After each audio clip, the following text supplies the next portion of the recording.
One evening, me and my friend were going to our sister's house. And then it was starting to rain. And we started to hear like breeze everywhere. And so we got up, we exited the door together with my friend. Before we knew it, the rain was just caught up onto us. And so we quickly ran to a small like a roof we sat under, and everywhere was just quiet. And then we saw a lady just rushed to us. She was like kind of deaf and dumb. We were not able to understand what she was saying. She was like kind of pointing with her hands, and she was making noises. We were trying to understand, okay. And when we were finally able to understand, okay, her phone was robbed. And then one of us, who was like, I think it was a retired policeman, said he's gonna go to the back of the room. If he sees that person, he's gonna catch him, or if he don't, he's gonna push him through. Like the person will follow a place and they will catch him. And so we started to investigate the scene. We were trying to like ask her how is it like. She was just mumbling and everything. She was trying to explain. Like I have a friend like is deaf for a while, and then in the past I used to understand this kind of language, but nowadays for some reason I'm not able to understand. And so she tried to explain to us. We were able to understand. Okay, she was using her phone, and then they called her. So when she was calling, he just brought out a knife and then he picked up her phone. So okay, fine. Three of us were there, and she was staying at that place. She was like very distressed. You see, she every few seconds she would hold her hand like this, and she would stand. She was just stressed. You could tell. And then we saw from a distance, like it's not a young boy, like he was about, he's still young, he was about 13 14 years of age. From a distance we saw him, but our minds was like, nah, let's just keep investigating. Bear in mind, it rained that day, so everywhere was wet and quiet. And then like I said, that policeman, he ran to the other side. After a very few minutes, that boy started to like sprint like a little bit faster, but our minds was still not on that person up until there was like this street lights. And then at the moment that young man or that young boy reached that street lights, the deaf was able to understand. Like she was trying to point. She don't want to like utter words like the other person will not attack her. She was trying to point like this kind of, and we turned like we before we knew it. And that street light is not very far from us. Okay, it was not very far. In fact, even us, we were at that place, so the distance was I would say equivalent of like maybe 5 seconds to 10 seconds walk. My friend was in the front, I was in the back. So my friend was the one closest to the young boy. And one of us said like, stop here, stop here. And then we tried to like grab him, everything. Okay? One person, we tried to like, three of us, we think that you can stop a young man. And so he started to sprint a little bit faster. Like, stop, stop. He started to sprint really fast. And then before we knew it, he brought out a long blade, like a sword, like a very long. Bear in mind, it's the rain time, and he dragged it on the floor like this. We saw like literally, I saw sparks on the floor, like, and I was staying in the back, like instantly I just went into this like fight or flight. I was so like, I'm crazy. He can't kill us. Like, bear in mind, that friend that I mentioned where I was on the front, him and the second person, and I was in the back. The second person just ran to the other side together with the deaf lady. And then my friend was like, run! And then he went to the second. He was like, I always imagine the scene. Here is my friend, here I am. Run! And before you knew it, he passed me. And that thief, like I mentioned, that young boy, he was like 14, 15 years of age with a long sword. He locked onto us. I was running to like, we were all running. And I remember there was this like, what's it called? This I forgot the name. I don't remember. This round sockets. Yeah, I you see like this sockets and everything. I think I was using like there was this cap I have and also this round sockets. I folded everything very quick and I put it like this. Okay, I was just running like this. The only thing I was thinking was like this sword is very long and that person looked like he was very fast as well. My friend was sprinting ahead. I'm telling you, like the distance between me and my friend was like this. It was just getting farther and farther. I was just running all I can. I was running, and that thief was just locking onto us. He was also running as well. My friend who was in the front, like he was just sprinting so fast that his charger fell off his pocket, and he told like my charger. He cannot stop because of how fast he was running. And after a few minutes, I saw his charger, and I cannot even stop because I was thinking like that thief will just cut my neck. I was just running, and then his phone, my friend, his phone as well, he fell down. And I know how much, you don't realize how much this friend loves his phone. Like he can volunteer to get hurt as fast as his phone will not get hurt. So the fact that he saw his phone on the floor falling, like it fell out on the road. Imagine how hard is this road, and he cannot stop to pick up his phone because of the amount of speed he had.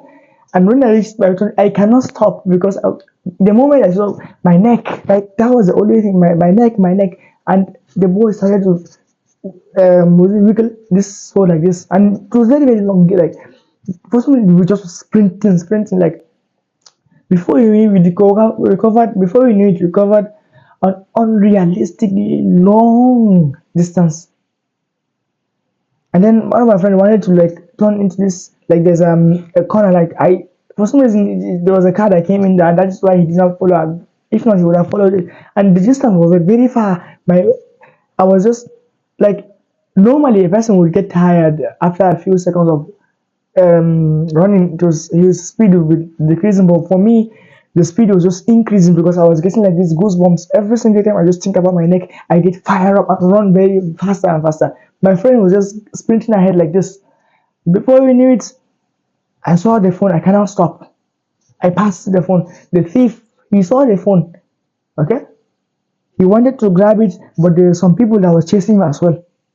And so he saw them. He cannot stop. He had to run away again. So he was trying to like, he was running fast, and he was trying to make us run faster so that he'll be able to go to the corner. And bear in mind, I was running. I wanted to like reach a place where people will see us, and so they will follow him.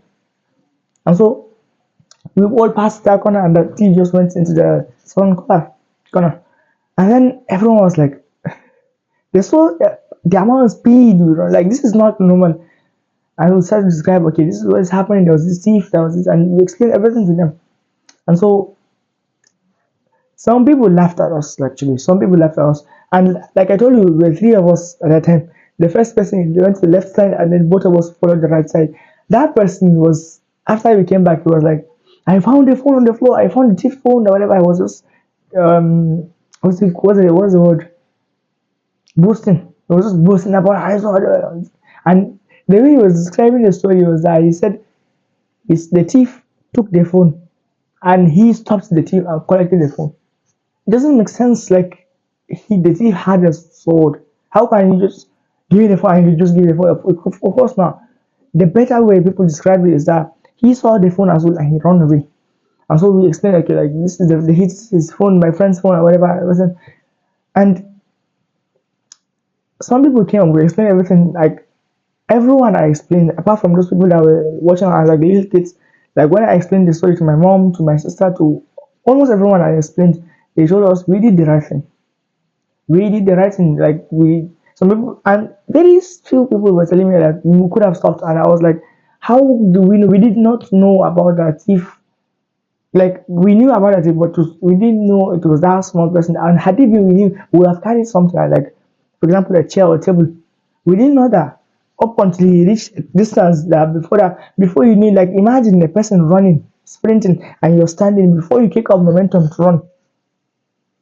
Okay, so they try to understand, like we cannot do anything but run at that moment. Everyone was very happy, like we ran away and everything.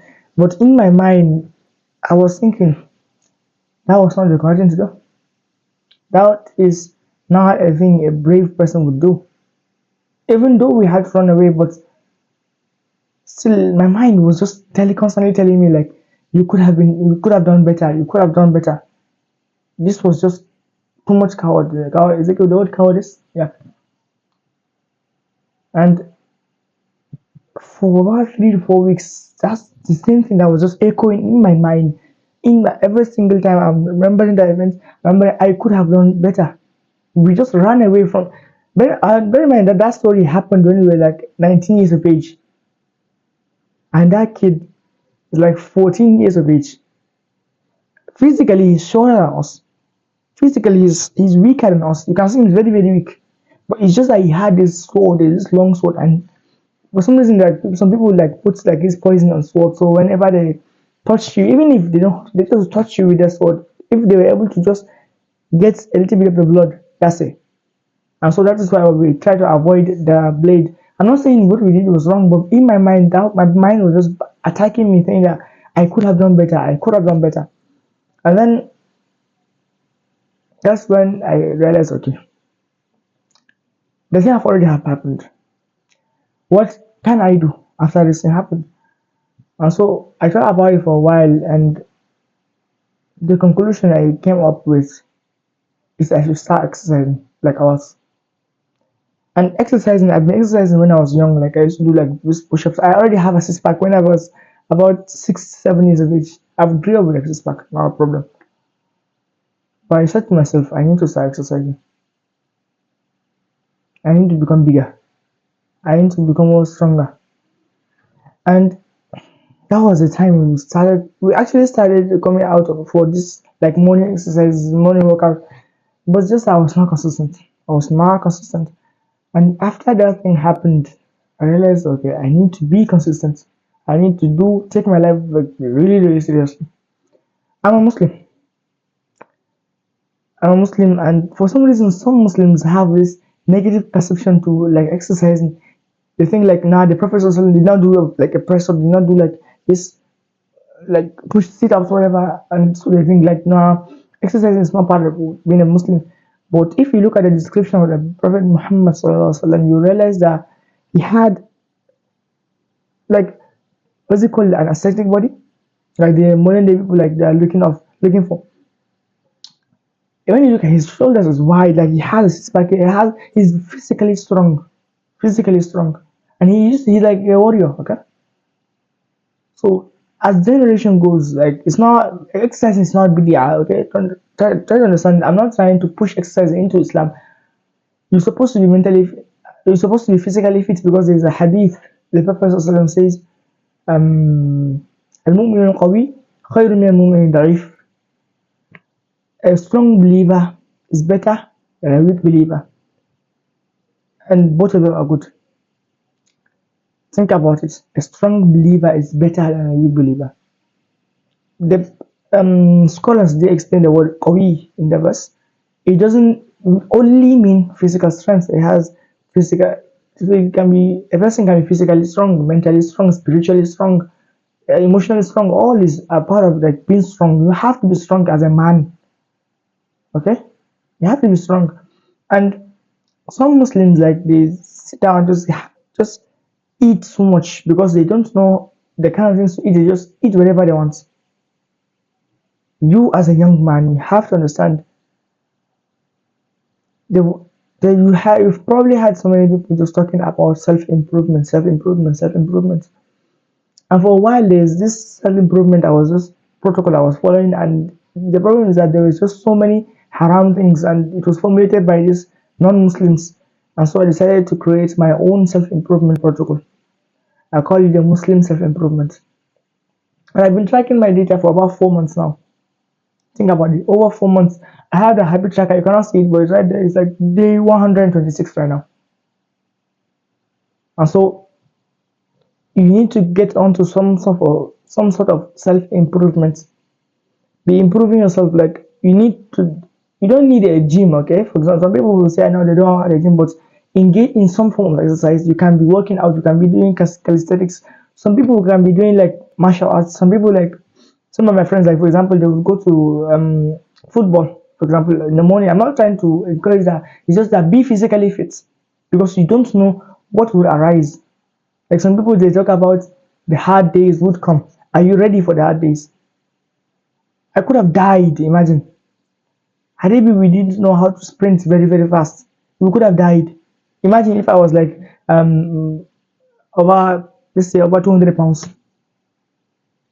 I would have got stabbed in my neck. So I would really, really encourage you, if you're not exercising, you need to start exercising. And if you're exercising, you need to double down on it because you are a Muslim, you are a warrior. Imagine if there's a war that arises and there's so many fat people in the world. Do you think they will engage in the war? Of course not. And you know that we live in the end of times. I don't want to take this story very long. I would like to end this video right now. Too much. I would like to end. Normally, I end with the humble quotes.